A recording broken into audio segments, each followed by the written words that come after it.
Olá pessoal, tudo bem? Aqui novamente para a gente finalizando esta unidade, vamos tratar de uma temática totalmente conectada com as outras que a gente viu anteriormente, né? Aqui falamos da questão de imperialismo, a questão ligada à lógica dos conflitos na primeira metade do século XX e a gente vai ter exatamente um processo de reconstrução de um novo mundo a partir da descolonização da África e da Ásia, né?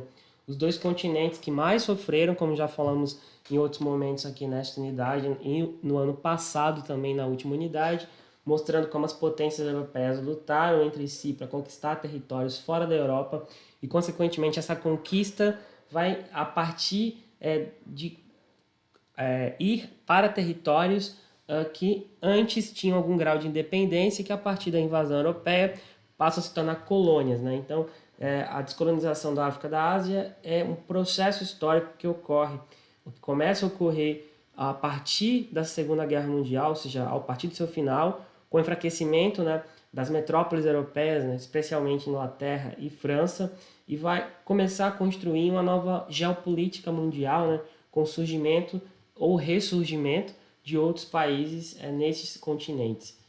Então, a gente vai ter, nesse contexto, a influência desse conceito que a gente já falou, mas nunca é demais falar novamente, imperialismo, né? Que é um conceito criado para explicar o conjunto de políticas e ações que tem como meta promover a expansão territorial, econômica e ou cultural de um país sobre outros. Então, não é apenas uma conquista militar, é uma conquista militar, mas também é uma conquista e uma ocupação econômica e também uma conquista cultural, tendo em vista que as metrópoles tiravam das suas colônias bens materiais, força de trabalho e também tinham ali um mercado consumidor. E para manter a dominação, conquistavam do ponto de vista simbólico estes locais, disseminando a sua cultura, nesse sentido, construindo uma hegemonia dominando amplas regiões. É por isso que é muito difícil, muitas vezes, para uma colônia se libertar da sua metrópole, dado o grau de domínio e até da construção de um processo de inferiorização que os dominadores fazem perante os dominados, né? Então, para poder dominar, o dominador inferioriza, torna menor, torna menos importante, desenvolvido o habitante da colônia e, obviamente, a colônia. Então, a lógica não é apenas material, mas também é simbólica. Nesse sentido, por exemplo, essa dominação, a gente tem uma imagem bastante chocante, né, que inclusive já mostrei aqui em outro momento, colonizadores belgas e homens congoleses. Detalhe para um dos indivíduos segurando uma mão, possivelmente cortada de outra pessoa, um castigo, entre aspas, feito pelos colonizadores no Congo belga para punir, de alguma maneira, esses indivíduos. Inclusive, a colonização belga do Congo feita diretamente a partir do controle do próprio rei da Bélgica, né? Porque em alguns países a colonização acontecia de forma terceirizada, através de companhias privadas, especialmente no caso da Inglaterra. Mas no caso da Bélgica, o domínio colonial ele foi diretamente feito pelas mãos do rei, no caso o rei Leopoldo e outros monarcas belgas, que promoveram literalmente genocídios amplos, matando milhões de habitantes daquela região e, consequentemente, até hoje o Congo sofre bastante a partir da dominação econômica, da dominação cultural, de todo o desarranjo que a dominação belga causou lá no século XIX e também no século XX. Nesse sentido, a gente tem um país que ainda não conseguiu se construir de fato, tendo em vista que o Congo passa ao longo dos anos por diversas guerras civis, né? Inclusive atualmente temos alguns conflitos correntes lá no país. Aqui, dinamarqueses também ajudaram nesse processo, né? A gente fala bastante de franceses, ingleses, belgas, mas outros países de menor porte na Europa também atuaram direto ou indiretamente nos processos de colonização. No caso aqui, a gente vê que muitas empresas dinamarquesas e indivíduos também desses países, né, ajudaram outras potências a dominar as colônias. Essa série de fotos aqui, né, da, da própria imprensa dinamarquesa, mostra exatamente este processo. Quais são alguns fatores que explicam essa questão que vai desaguar no processo de descolonização, de independência dos países que antes eram colônias? Então a gente vai ter um declínio europeu no pós-Segunda Guerra, então Enquanto que a gente vê um fortalecimento dos Estados Unidos, que continua a ser protagonista do mundo, né, que já havia sido a partir da Primeira Guerra, ele reafirma esse protagonismo, e novamente a Europa se vê em ruínas, em condição bem pior do que estava na Primeira Guerra Mundial, depois dela. A gente vê o surgimento de outras forças econômicas, né, no mundo, de outras forças políticas, mesmo também passando por uma reconstrução.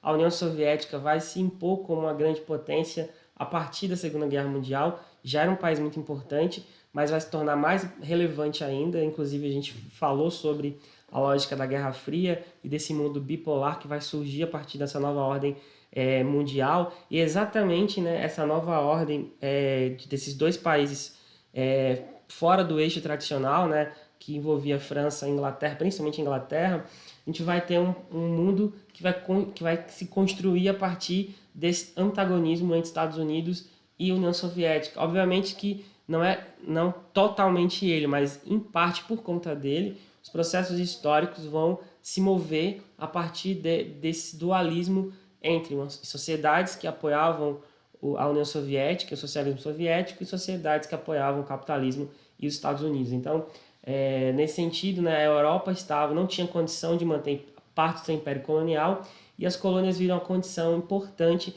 nesse processo de colonização. Por um lado, os Estados Unidos, né, também desejavam que essas colônias se tornassem acessíveis para o seu mercado, para consumir como mercado consumidor os produtos das empresas dos Estados Unidos, e a União Soviética, por outro lado, pela lógica do próprio socialismo soviético, queria levar a expansão da própria lógica socialista, a influência da União Soviética para outras partes do mundo. Então, nessas relações complicadas, nessas redes de poder, é que os processos coloniais, ou melhor, de descolonização, vão passar a ser construídos no pós-Segunda Guerra Mundial. A gente tem o surgimento dos nacionalismos das colônias, então, durante o domínio pleno europeu, era difícil em muitas colônias movimentos independentistas surgirem. Então, ficavam lá silenciosos, mas quando a crise no pós-Segunda Guerra vem e o processo de dominação colonial entra em ruína, as elites de cada colônia que não queriam mais o domínio europeu vão exatamente fazer acordos com outras potências, e aí o papel dos Estados Unidos e União Soviética é muito relevante nisso, e a gente vai ver o surgimento, né, de movimentos que buscavam a independência e a afirmação de identidades nacionais que antes não podiam aparecer por conta do domínio colonial. Então, isso vai ser um processo a partir dos anos 40 e 50, principalmente, e vai desaguar nessas guerras coloniais. A lógica da construção de correntes alternativas de poder. Então, mesmo que existisse, né, o domínio estadunidense e soviético, alguns grupos de países não aceitavam plenamente essa dominação de modo silencioso. Então, se configura algo que a gente vai falar mais adiante, que um processo de autodeterminação dos povos, por conta da Carta da ONU, né, que vai incentivar o processo de que os povos se reconheçam enquanto livres. Inclusive, isso tem um papel importante na independência de muitos países. E a própria Conferência de Bandung, né, que é uma conferência de países de 55, que ocorreu exatamente na Indonésia, na Ásia, que foi uma colônia holandesa até 47, se eu não me engano. E essa conferência vai delinear a ação de diversos países, a maioria de países que eram ex-colônias há pouco tempo, construindo exatamente uma nova alternativa tanto ao domínio soviético quanto ao domínio estadunidense. No entanto, a ação desses países não alinhados foi muito limitada, né? E, obviamente, o que já foi citado aqui, esse contexto da Guerra Fria, né, com o aumento de influência dos Estados Unidos e da União Soviética, que vai exatamente incentivar essas mudanças ao longo do tempo. Vamos seguir aqui. Então, a gente tem aí dois caminhos para começar a ocorrer esse processo de transformação. Obviamente, nem sempre um processo de dependência ele vai ocorrer através de guerras, né? Muitas vezes, a metrópole, para manter seus negócios e privilégios, vai concedendo ampliados graus de autonomia. A Inglaterra fez muito isso. Ela não dava independência dos países de modo automático.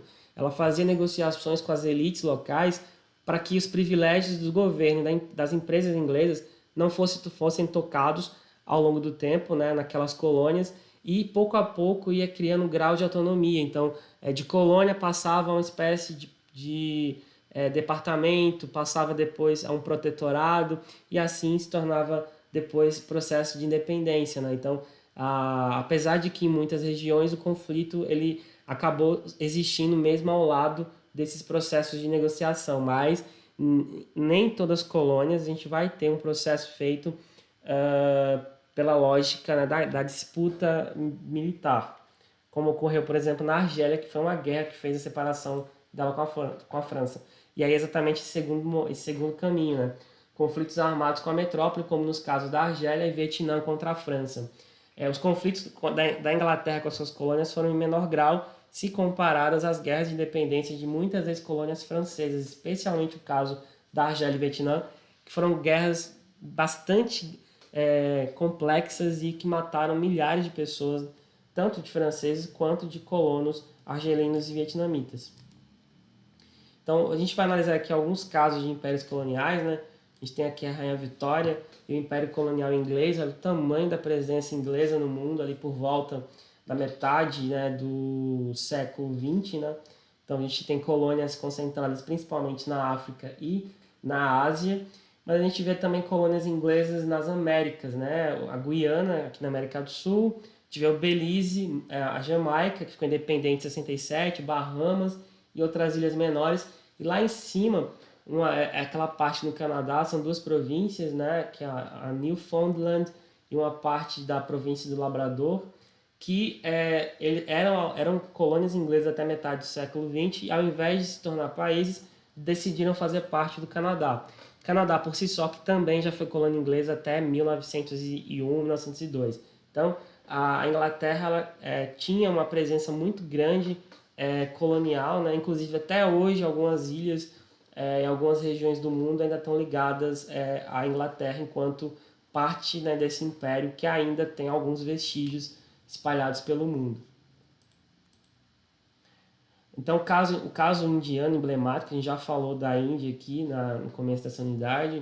A Índia era uma colônia que tinha uma diversidade muito grande. A gente tinha, por exemplo, né, dos grupos que queriam autonomia e independência, a gente tinha a Liga Muçulmana, formada para defender os islâmicos do Raj britânico, né, que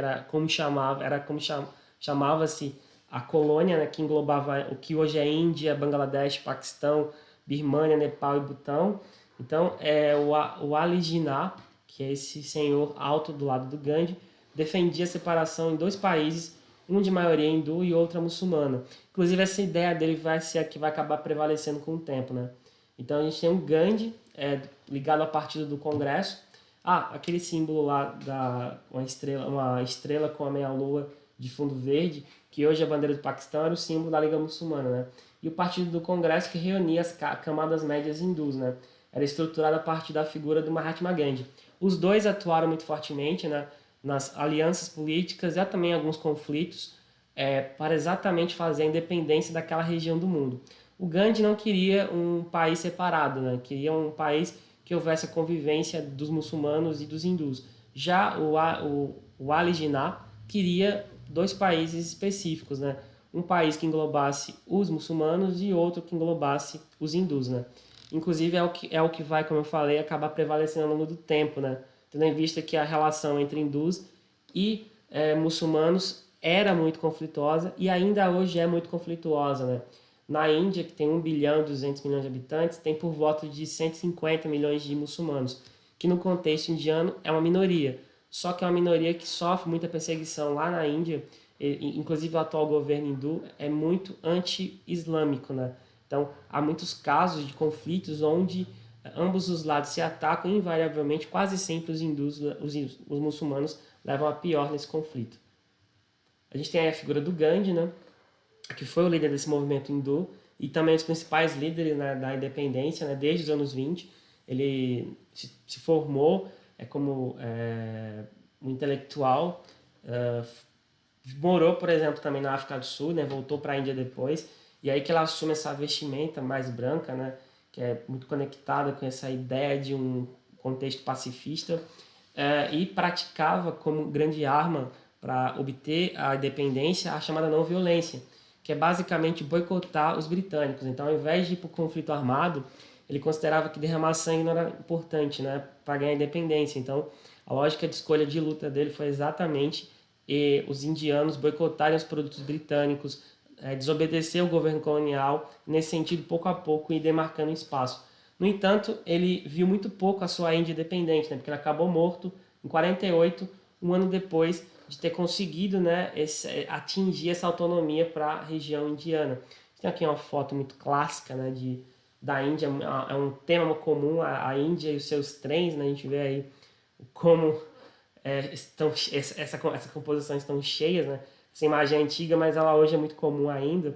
Então, a independência da Índia e do Paquistão ocorreu em 14 de 8 de 47, né? A gente tem aí, daqui a 2 meses praticamente, a celebração dessa independência.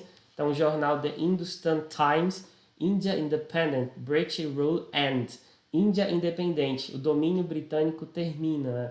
Então, a gente tem aí o surgimento, né, dessa nação que vai ser, inclusive, hoje, junto com a China e com alguns outros países, é tida como parte do grupo de nações que vai ter um papel relevante, já tem, inclusive, na economia e na política mundial, né? O Brasil estava nesse grupo, mas recentemente o Brasil decidiu não ter importância para o mundo.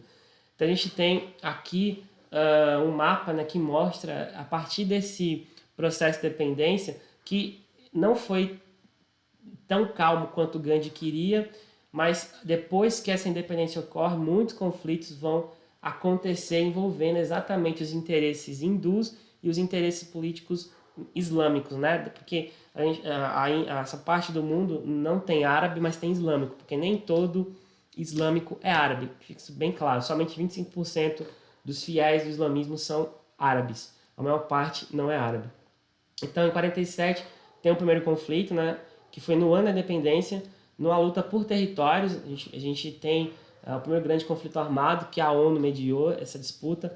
Em 65, a gente tem um conflito causado pela invasão da Caxemira pelo Paquistão, que é aquela parte norte ali, que está escrito ali em Caxemir.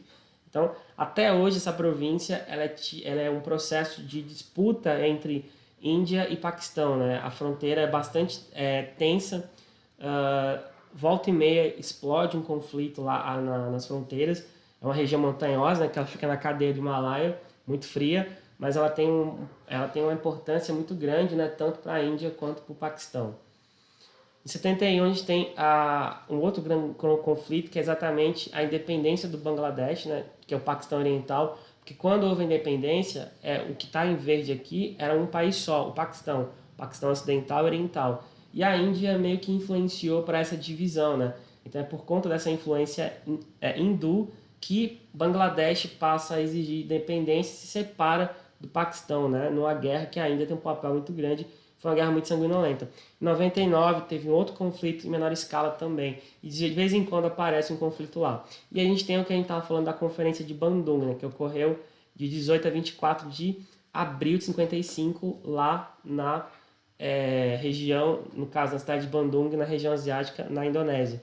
Então, os países que estão em vermelho participaram, foram 29 países, sendo a maior parte 23 asiáticos, apenas 6 africanos.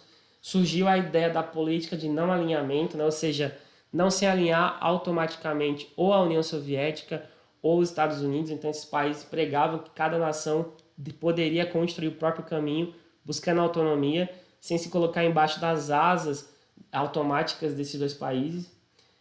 E aí a declaração final, né, com 10 pontos, endossando a Carta da ONU, né, em relação à autodeterminação dos povos, que os povos não podem ser dominados, eles têm direito à sua terra e à sua independência política, e combatendo o colonialismo e a influência das grandes potências, né? Então, é uma carta muito importante, né, para a diplomacia mundial, influenciou muito a ação diplomática de muitos países. No entanto, obviamente, tivemos limites, né, para essa autonomia, porque sem o peso bélico, né, e sem o peso econômico, muitas nações acabaram não conseguindo colocar em prática plena essa ideia do não alinhamento, né? Mas a ideia passou a existir em algumas práticas a partir dela também. A gente tem um ponto importante, né, para a diplomacia mundial a partir dessa conferência.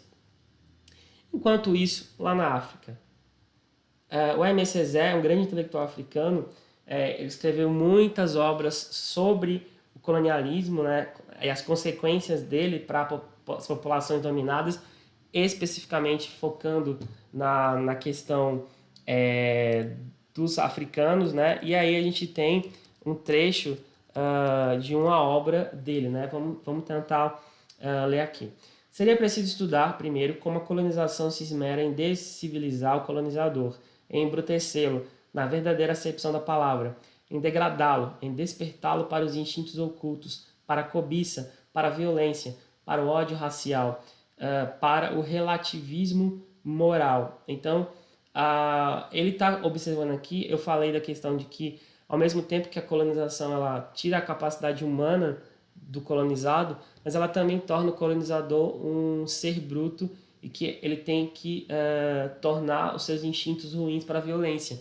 Então, ele aponta que a colonização não é boa para os dois lados, porque ela, em ambas ela desumaniza. O colonizado é desumanizado pelos atos desumanos do colonizador. E o próprio colonizador se desumaniza a partir desse processo que ele comete atos desumanos. Então, é um processo que a gente chama de dialético, né? Que tem dois lados e que afeta ambos os lados. Então, o colonialismo ele não é bom para nenhum lado, ele é ruim para todo mundo. Nesse sentido, o debate que a Aimé Césaire, como intelectual, como dramaturgo, ensaísta e um cara que trabalhou na política, né, tentando trazer autonomia dos povos africanos, é exatamente essa questão da crítica à estrutura do colonialismo que deixa marcas em ambos os lados, na verdade. Obviamente que o colonizado sofre muito mais porque ele está sendo invadido, está sendo humilhado, está sendo tirado da sua essência, da sua identidade. Então, na África vai surgir a OEA, que é a Organização dos Estados Africanos, e essa organização vai lutar pelo direito à autodeterminação dos povos e combate ao colonialismo, muito baseado nos preceitos da Conferência de Bandung e da ação de muitos intelectuais, como o Aimé Césaire, apontar a necessidade de cooperação entre as nações a questão, determinar que as riquezas africanas estão a serviço do povo africano. Então, para uma parte das elites da África, já não tinha muito sentido deixar que a lógica do capital externo totalmente dominasse toda a cadeia produtiva africana. Então, uma parte dessas elites via que era muito, muito mais importante e até mais lucrativo que a exploração das riquezas da África sejam feitas pelos africanos. Então, há uma discussão, né, que a Organização dos Estados Africanos traz exatamente focando, né, nessa questão simbólica, né, de você ter uma autodeterminação dos povos, da lógica da cooperação, da criação de uma comunidade africana de nações e dessa questão da lógica econômica que gera uma autossuficiência e uma autoafirmação econômica muito importante, né? Em partes esses objetivos são conseguidos, mas em grande parte não. Então, no caso, por exemplo, Portugal, né, que era um país que tinha uma presença na África muito forte, no mapa a gente vê aí, Portugal, apesar de ter colônias na época na Ásia, né, algumas regiões da Índia, Macau na China e ali Timor-Leste, a maior parte das colônias portuguesas estavam localizadas na África, um mapa mostra, né? Angola, Moçambique, Guiné-Bissau, a Guiné Equatorial, São Tomé e Príncipe, Cabo Verde. Então a gente tem um país que a maior parte das suas riquezas era explorada fora do continente europeu, basicamente nas colônias, e Portugal é daquelas nações, junto com a Espanha, pioneira no processo colonial, né? O colonialismo português ele remete ao século XVI. Então, Portugal há muitos séculos, né, roubou o ouro, para ficar naquela fala que as redes sociais gostam de lembrar, e levava para a Europa. Não só o ouro, obviamente, né? A questão do ouro é simbólica, porque representa todas as riquezas que o Império Português colonial, né? E aí tem o seu escudo, ele roubou, literalmente, né, dessas regiões do mundo, né? E é interessante que na escola portuguesa, quando se ensina história de Portugal, o modo como é contada essa história colonial é um modo de enaltecer a pátria portuguesa e não de fazer autocrítica do processo de dominação, genocídios e desaparecimento de culturas que Portugal realizou nas Américas, na África e na Ásia, porque exatamente não interessa, né, aos portugueses abordar muito profundamente esse passado colonial que ainda é muito recente, né? Uma das principais colônias de Portugal era Angola, a gente tem ali o brasão do país, um país africano importante, e que hoje tem influência do Brasil muito forte. Então, os limites dessa colonização portuguesa, né, foram acertados pelo então ditador Salazar. Não existia Salazar, como a gente já falou na aula passada, foi um ditador fascista português. Ele revitalizou o domínio colonial português. Durante certo momento, né, Portugal continuava com colônias, mas o processo exploratório das colônias foi diminuído. A partir da entrada no poder de Salazar, a ideia do Império Português enquanto um império de grandiosidade colonial e principalmente de exploração econômica vai se acentuar. Então ele vai, através de acordos com os países europeus, definir as linhas territoriais das colônias portuguesas na África e na Ásia e vai exatamente chancelar e continuar e organizar essa dominação colonial, né, que vai piorar a partir do governo dele. Então Salazar incentivou o aumento da migração portuguesa para a região, especialmente para a África. Né? Então a presença de portugueses nas colônias africanas era uma forma de acentuar exatamente esse caráter português da dominação, né? Ou seja, demarcar território, demarcar presença e dar informação para o colonizado que ele é dominado por aquele povo, né? Então, existe, né, no caso, né, especialmente Angola e Moçambique, houve um início de um processo de industrialização nas colônias, né? Obviamente feito, dominado pelos brancos portugueses, mas houve um processo de formação de uma população africana precarizada, né, para trabalhar de modo pesado. Então a preocupação não era dar emprego para esses africanos, mas formar mão de obra para explorar as riquezas do próprio território. Então houve algum processo industrial na região de Luanda, algumas cidades de Moçambique também. Então, no caso, a colonização tentava otimizar essa exploração na partir de uma leve industrialização nessas regiões africanas. Então, já nos anos 50, começa a surgir, exatamente reagindo a essa agressividade maior da colonização portuguesa, começam a ocorrer, né, processos de resistência em Angola que vão se acentuando ao longo do tempo lá naquela região. Né?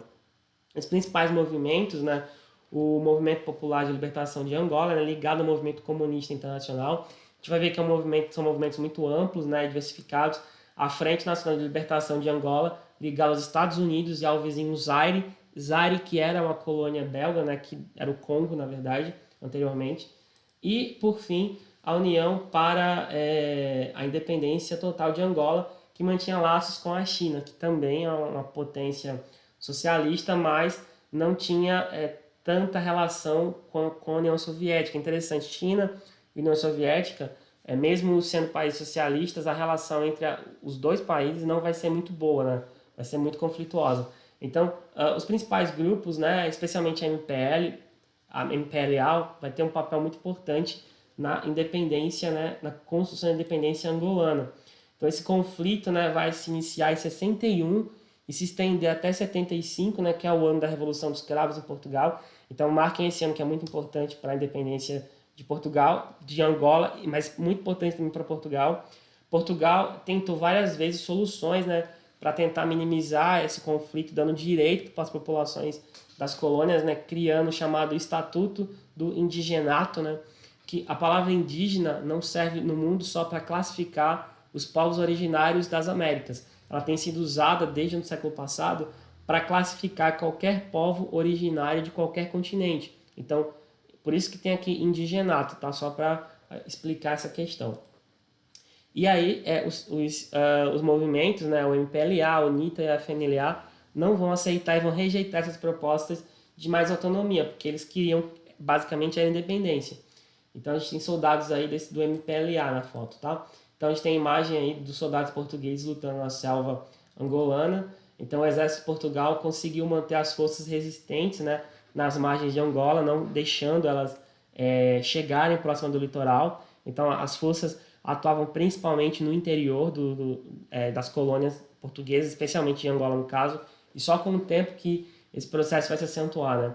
Esse processo durou até a década de 70, só a partir de 74 é que algo mudou, mas começou a mudar lá em Portugal, primeiramente. Então, em Portugal, em 75, há a chamada Revolução dos Cravos, que é um movimento popular anti-salazarista. Salazar tinha morrido no final dos anos 60, mas o governo salazarista continuava através da figura dos seus apoiadores que continuaram no poder. Então, o povo português, depois de quase 40 anos de dominação de extrema-direita fascista, vai para as ruas, e o símbolo dessa revolução é exatamente, né, o cravo, né, que foi colocado na ponta de tanques, de soldados, na ponta da arma, e é um movimento muito amplo da sociedade portuguesa, né, que desejava sair da ditadura tão cruel, tão fechada, e uma das bases dessa lógica, desse processo foi exatamente Portugal não aguentava mais manter as suas colônias, que era caro, obviamente, para o povo português também.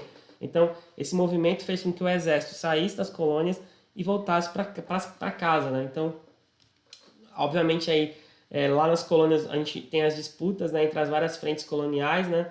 E as indústrias portuguesas, por conta do conflito, saem das colônias, né, e desinstalam suas fábricas lá. Mas no caso de Portugal, essa revolução foi importante exatamente porque ela trouxe para o poder, depois de décadas, governos eleitos de fato de modo democrático, né? E refletiu na postura anticolonial que cresceu na sociedade portuguesa, que já não queria mais ser associada ao colonialismo, pelo menos na grande parte dos portugueses. E aí a gente tem um processo pouco a pouco de separação. A única região que permanece ainda como colônia portuguesa vai ser Macau, que em 99 é entregue à China, né, através de um acordo que foi assinado nos anos 80.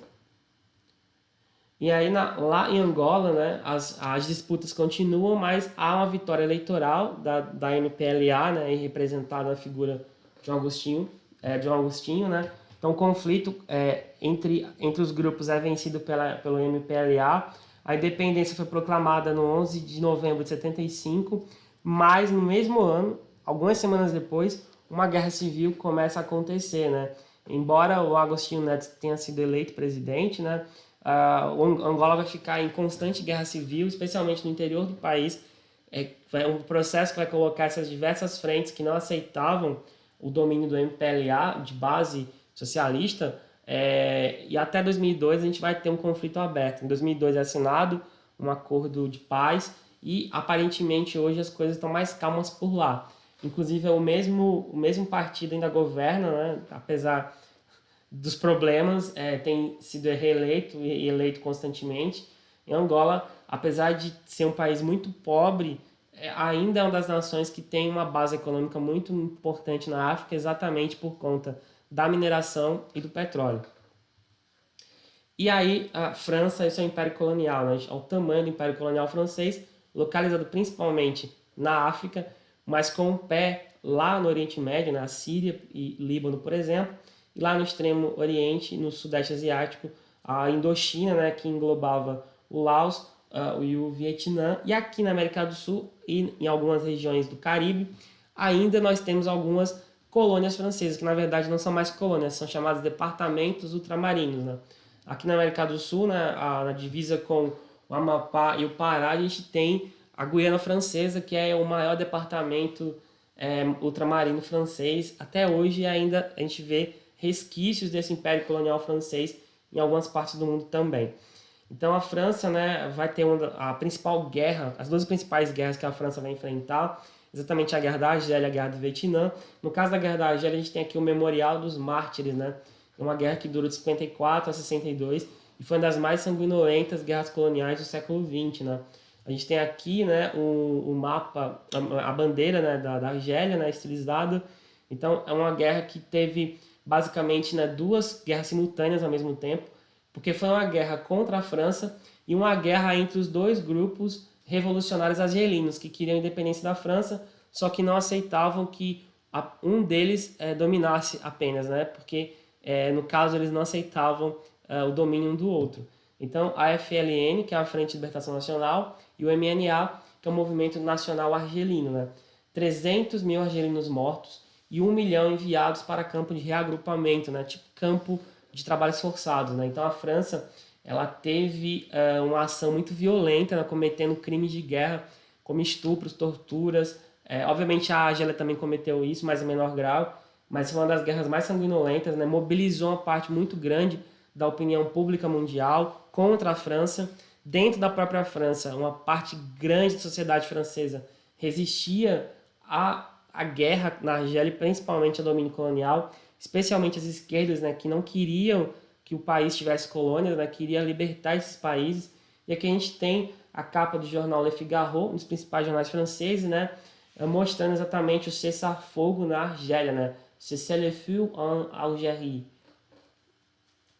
E a gente tem aí a juventude argelina, né, foi uma guerra de jovens, inclusive muito bem colocado no filme Batalha de Argel, do diretor Gilles Pontecorvo, né, que analisa bem o movimento da guerra.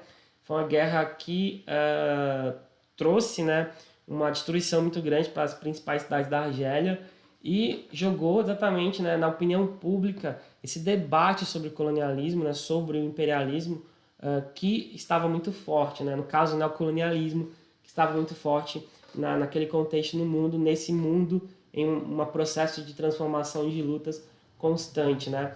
Para encerrar, uma citação do intelectual da Martinica, né, o Frantz Fanon, que nasceu numa ex-colônia francesa e também lutou na guerra colonial argelina. O Frantz Fanon, ele é muito lido nos seus livros, né, Máscara Negra, né, por exemplo, que é um livro muito... Pele Negra, Máscara Branca, que é um livro muito importante no pensamento, né, contra o colonialismo, e o livro Os Condenados da Terra, que é um clássico também do pensamento anticolonialista. Então, o imperialismo deixa para trás germes de podridão que devemos detectar e remover clinicamente da nossa terra, mas também das nossas mentes. Ele está enfatizando aqui que o domínio não é só material, né, como eu tinha falado no começo, a partir no começo da aula, mas que o domínio também é cultural, o domínio simbólico. Muitas vezes um país fica independente, mas o domínio cultural ainda permanece muito arraigado com o domínio imperial. Mesmo países independentes ainda têm um processo de dominação imperialista muito forte, né?